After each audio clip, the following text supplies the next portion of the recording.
जैसे छोटी लड़की होती है, बालिका होती है, तो वो बचपन में गुड्डे गुड़िया की खेल से खेलती है, गुड्डी गुड़िया से, और कई बार गुड्डे को ही अपना पति मानती है। मीरा के साथ यही तो घटना घटी।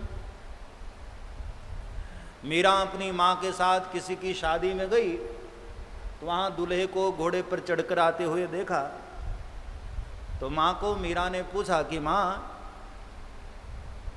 ये घोड़े पर चढ़ा हुआ कौन आ रहा है?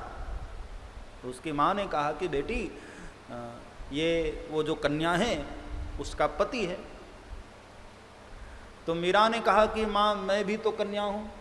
हाँ, तो मेरा भी कोई पति होगा?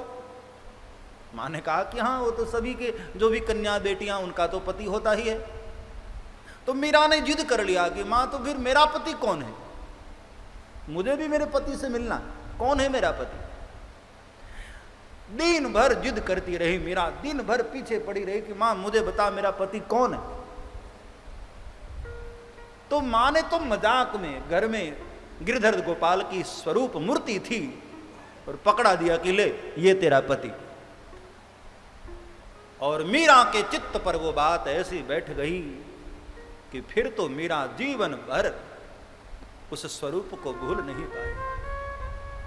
पहले जब तक बालिका थी, छोटी थी, उस मूर्ति को अपना पति मानती रही, लेकिन जैसे जैसे बड़ी हो गई समझ में आ गई बात कि इस मूर्ति का तो एक बहाना है, इसके पीछे तो हमारा गोविंद कहीं और छुपा हुआ है।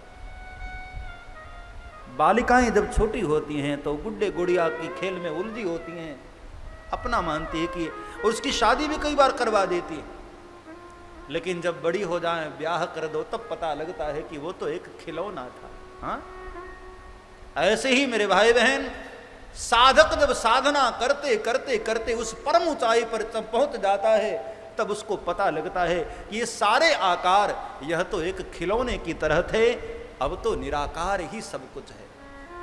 इसलिए ब्राह्मण देव ने कहा, हे महादेव, आपका कोई आकार नहीं, आप निराकार हैं।